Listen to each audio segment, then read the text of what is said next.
Notre corps est un messager puissant. Quand nous sommes stressés, il nous envoie des signaux parfois subtils, parfois marqués. Maux de tête, tension musculaire, fatigue inexpliquée. Et si nous apprenions à décoder ces messages plutôt que de les ignorer? Bonjour à tous et bienvenue dans ce nouvel épisode de C'est mon ressenti. Avez-vous déjà ressenti une douleur au ventre avant une réunion importante ou une tension dans la nuque après une journée chargée? Ce n'est pas un hasard. Aujourd'hui, nous allons explorer comment le stress s'exprime dans notre corps et surtout comment nous pouvons mieux l'écouter pour retrouver du bien-être. Avant de chercher des solutions, comprenons d'abord ce qui se passe en nous. Le stress active ce qu'on appelle le système nerveux sympathique, responsable de la réaction de fuite ou combat. Cela déclenche la production d'adrénaline et de cortisol, des hormones qui augmentent le rythme cardiaque, tendent les muscles et modifient même notre digestion. Lorsque ce mécanisme dure trop longtemps, notre corps finit par s'épuiser. On commence alors à ressentir des signes physiques du stress, souvent sans en comprendre l'origine. Voici quelques exemples concrets de la façon dont notre corps exprime le stress. Maux de tête et migraines, souvent liés à une surcharge mentale. Vous êtes sans arrêt en train de réfléchir, de planifier, et votre tête vous le fait savoir. Des tensions dans la nuque et les épaules, c'est un signe que vous portez un poids, qu'il soit émotionnel ou lié à vos responsabilités. Des troubles digestifs, votre ventre est souvent appelé deuxième cerveau. Il réagit au stress en provoquant des ballonnements, douleurs, brûlures d'estomac par exemple. Et une fatigue persistante, vous avez beau dormir, vous vous sentez toujours épuisé. Un stress prolongé épuise l'organisme. Alors, comment savoir si ces maux sont liés au stress et non à autre chose? C'est ce que nous allons voir maintenant. Souvent, nous avons tendance à ignorer nos douleurs ou à les masquer avec des médicaments. Mais si vous preniez le temps de les écouter, la première étape, c'est de faire le lien entre les émotions et les douleurs. Par exemple, repensez à un moment où vous avez eu une forte douleur au dos. Étiez-vous dans une période stressante? Et ces maux de ventre récurrents surviennent-ils dans des moments de tension? Posez-vous les bonnes questions.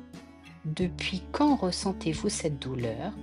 Y a-t-il un événement stressant qui pourrait y être lié?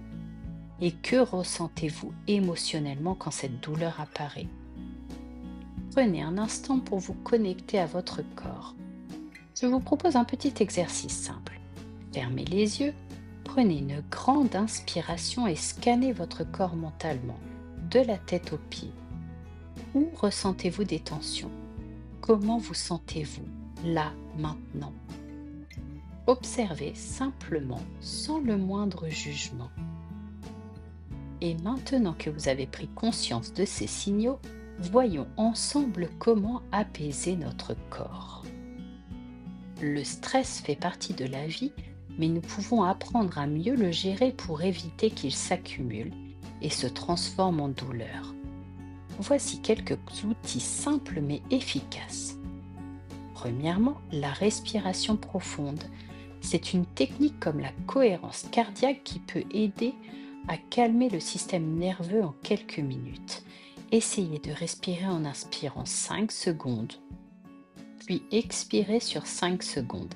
Répétez plusieurs fois, idéalement pendant 3 à 5 minutes. Ensuite, il y a le mouvement et les étirements. Quand on est tendu, on a tendance à se recroqueviller, à se contracter. Pensez à vous étirer, à marcher ou même à danser un peu. Cela fait des miracles sur les tensions musculaires. Troisièmement, la méditation et la visualisation. Fermez les yeux et imaginez que votre douleur se dissout à chaque expiration. C'est une méthode qui peut sembler simple mais qui aide énormément à relâcher la pression. Et quatrièmement, l'écriture thérapeutique. Prenez un carnet et écrivez librement ce que vous ressentez physiquement et émotionnellement. Parfois, poser des mots permet de prendre du recul et de libérer des tensions. Alors, laquelle de ces pratiques allez-vous tester en premier? Essayez-en une aujourd'hui et observez comment votre corps réagit. Pour résumer, notre corps est un indicateur puissant de notre état émotionnel. Plutôt que de lutter contre ces signaux, apprenons à les écouter. En identifiant nos zones de tension et en appliquant des techniques simples, nous pouvons mieux gérer notre stress au quotidien. Et si on passait à l'action? Cette semaine, prenez 5 minutes par jour pour observer votre corps et repérer d'éventuelles tensions. Notez-les et essayez une des techniques abordées aujourd'hui.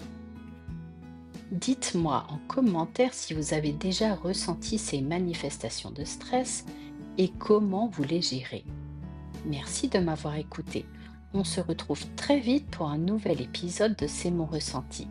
D'ici là, pas à pas, laissez-vous inspirer par le changement.